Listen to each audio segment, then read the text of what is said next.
ठीक है, तो डायपोल के ऊपर ये क्वेश्चन दिया हुआ है। तो इसमें बेसिकली क्या करना है अपन को कि डायपोल की अलग अलग कॉन्फ़िगरेशन दे रखी है हमें, और एक्स पॉइंट पे इलेक्ट्रिक फील्ड क्या होएगी वो हमें बताना है। ठीक है, तो इसके लिए एक चीज़ आपको पता होनी चाहिए पहले तो कि electric field due to dipole क्या होता है। तो कोऑर्डिनेट इंडिपेंडेंट फॉर्म में electric field due to dipole का फॉर्मूला होता है k/r³ 3 times of p dot r cap minus p cap. ठीक है, तो यहाँ k तो आपका 1/4 एप्सिलॉन नॉट आपका कांस्टेंट हो जाता है। p is the dipole moment, और डायपोल मोमेंट p टाइम्स, और डायरेक्शन कैसे, p will be the magnitude of the dipole moment, और डायरेक्शन डायपोल मोमेंट का होता है फ्रॉम नेगेटिव टू पॉजिटिव।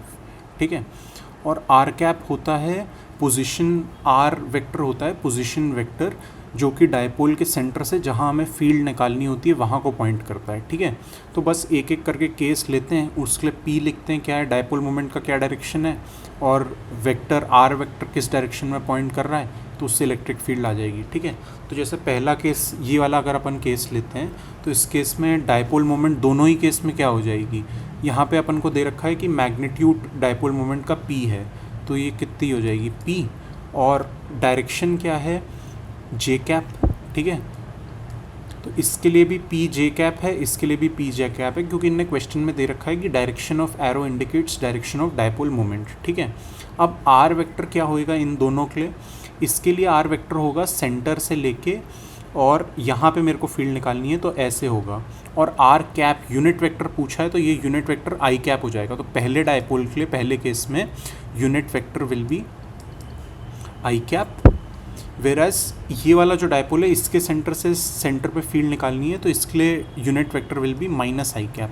ठीक है, तो पहले इस डायपोल के लिए लिख लेते हैं फील्ड कितनी होगी, तो इट विल बी k/, और क्योंकि ये डिस्टेंस दोनों डायपोल के बीच का डिस्टेंस 2r दे रखा है और x is the mid point दे रखा है, तो एक डायपोल से सेंटर का डिस्टेंस r हो जाएगा। ठीक है, तो ये कितना हो जाएगा k/r³, और ये हो जाएगा 3 times of p dot r, dot product लेना है तो p is p j cap, और इसका डॉट प्रोडक्ट लेंगे आर कैप के साथ। आर कैप इज़ पहले केस के लिए है आई कैप, और फिर आर कैप इज़ अगेन ये बाहर दूसरा आर कैप है क्योंकि वेक्टर फॉर्म में आएगी ना इलेक्ट्रिक फील्ड, तो r cap is i cap, और minus p cap is p j cap. ठीक है, तो अब ये तो आपको पता है कि dot product I dot J is zero. ठीक है, तो ये पूरी टर्म ही ज़ीरो हो जाएगी, तो जो पहले डायपोल से फील्ड आएगी अपन को वो आएगी -kp/r³ जे कैप। ठीक है, और ये दूसरे डायपोल के लिए कितनी आ जाएगी, दूसरे डायपोल के लिए भी यहाँ पे 3p.j तो सेम रहेगा, और माइनस आई इधर आ जाएगा, लेकिन j.i तो ज़ीरो ही रहेगा। ठीक है, तो सिर्फ यहाँ पे चेंज आ जाएगा, तो दूसरे के लिए फील्ड हो जाएगी k/r³, ये टर्म तो ज़ीरो हो जाएगी दूसरे डायपोल के लिए भी, और यहाँ पे -p जे कैप ही रहेगा, -p जे कैप। ठीक है, तो इस डायपोल से भी ये आ रही है, इस डायपोल से भी ये आ रही है, तो इन दोनों को ऐड कर देंगे तो अपने पास आ जाएगा -2kp/r³ जे कैप। ठीक है, और इसको आप लिख सकते हैं k को -2/r³ इंटू 1/4πε0 इंटू p जे कैप। ठीक है, तो ये आ जाएगा -p/2πε0 r³ जे कैप। ठीक है, तो फर्स्ट वाले का हो जाएगा -p/2πε0 r³ जे कैप। ठीक है, तो p का हो जाएगा 2।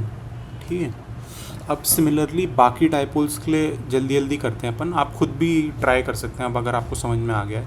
इस केस में क्या होगा, इस केस में भी डायपोल मोमेंट इस डायपोल के लिए तो जे कैप डायरेक्शन में है। ठीक है, और यूनिट वेक्टर इधर डायरेक्शन में है, तो ये वाली टर्म तो ज़ीरो हो जाएगी और सिर्फ ये वाली टर्म बचेगी, तो पहले डायपोल से अपन को आ जाएगा सिंपली k/r³। ठीक है, और ये पहली वाली टर्म तो ज़ीरो है, और दूसरी वाली टर्म आ जाएगी dipole is in direction of -p J cap, मतलब p जे कैप है और ये माइनस यहाँ इसकी वजह से आ रहा है, और ये दूसरे डायपोल की वजह से क्या हो जाएगा, यहाँ पे भी सेम है कि मतलब यहाँ पे बस डायपोल मोमेंट उल्टा हुआ है, तो यहाँ पे माइनस जे आ जाएगा, लेकिन ये माइनस आई रहेगा तो आई इंटू जे तो ज़ीरो ही हो जाएगा, और यहाँ पे माइनस पी की जगह माइनस ऑफ माइनस तो प्लस पी हो जाएगा, ठीक है।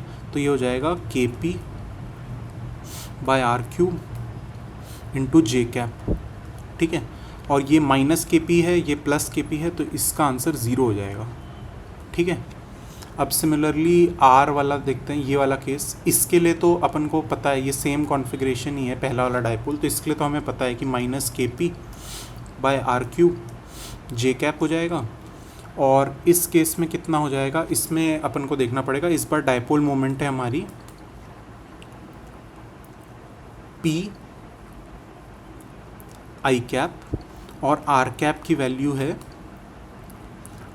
आर कैप ये होगा यूनिट वेक्टर, ठीक है। तो आर कैप की वैल्यू हो जाएगी माइनस आई कैप, ठीक है। तो इस केस में ज़ीरो नहीं आएगा, तो इस केस में निकाल लेते हैं कितना डायपोल मोमेंट आएगा। ये हो जाएगा के बाय आर क्यूब, ठीक है, और ये हो जाएगा 3 times of p dot i into minus i हो जाएगा, तो ये माइनस पी आई, और यहाँ पे आई कैप की जगह माइनस आई कैप आ जाएगा, ठीक है। तो ये 3 टाइम्स ऑफ पी डॉट आई हो जाएगा, आई कैप, ठीक है, और माइनस पी आई कैप हो जाएगा, ठीक है। तो ये हो जाएगा 2 k p by r cube i cap, और ये हो जाएगा minus k p by r cube j cap, ठीक है। तो ये कौन सा ऑप्शन मैच कर रहा है, 2 आई कैप माइनस जे कैप, ठीक है। तो आर का हो जाएगा 4, राइट, ये इसका ये हो जाएगा, ठीक है। और ठीक है, तो ये लास्ट केस देख लेते हैं। इसमें क्या होगा कि ये वाला जो डायपोल है उसका डायपोल मोमेंट कितना हो जाएगा, इस डायरेक्शन में आई कैप डायरेक्शन में है तो पी आई कैप, और इसका पोजीशन वेक्टर किस डायरेक्शन में हो जाएगा, इस वाले के लिए लिख रहा हूँ मैं, ठीक है। Position vector will be in minus I cap direction. और जो ये वाला डायपोल है इसके लिए कितना हो जाएगा, इसके लिए p will be p i cap and position vector will be i cap direction, ठीक है। इस डायरेक्शन में रहेगा क्योंकि इलेक्ट्रिक फील्ड इधर निकालनी है, और इस वाले के लिए इस डायरेक्शन में निकालनी है इलेक्ट्रिक फील्ड, तो इधर हो जाएगा, ठीक है।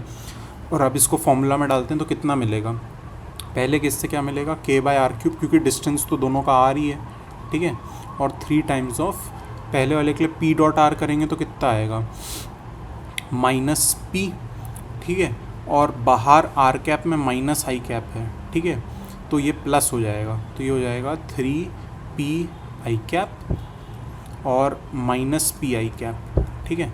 तो ये हो जाएगा 2 k p by r cube i cap, ठीक है। ये इस वाले डायपोल के लिए आ गया। अब इस वाले के लिए कितना आ जाएगा, k by r cube 3 times of p dot r करेंगे तो पी आ जाएगा, तो पी आई कैप, और माइनस हो जाएगा पी, तो पी कितना है, पी आई कैप, तो ये हो जाएगा 2 के पी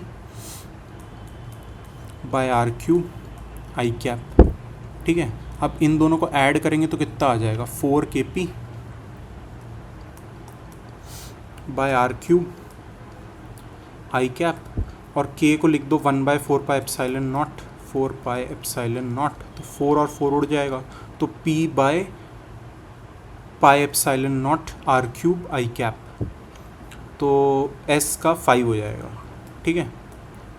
तो कौन सा सही हो जाएगा, पी का 2 है, क्यू का 1 है, आर का 4 है, और एस का 5 है, सी विल बी करेक्ट, ठीक है। तो इसमें बेसिकली एक ही चीज़ ध्यान रखनी है, अगर आपको कोऑर्डिनेट इंडिपेंडेंट फॉर्म पता है और डायरेक्शन सही से वेक्टर फॉर्म में लिखनी है और यूनिट वेक्टर सही से लेना है, जहाँ फील्ड लेनी है डायपोल के सेंटर से जहाँ फील्ड लेनी है वहाँ उस डायरेक्शन में यूनिट वेक्टर होना चाहिए, ठीक है। जैसे अगर ये केस है तो डायपोल का सेंटर इधर है, फील्ड एक्स पे निकालनी है तो ऐसे लेंगे। इस केस में डायपोल का सेंटर इधर है, फील्ड इधर निकालनी है तो यूनिट वेक्टर ऐसे लेंगे, ठीक है। और इस केस में डायपोल का सेंटर इधर है, फील्ड इधर निकालनी है तो यूनिट वेक्टर इधर लेंगे।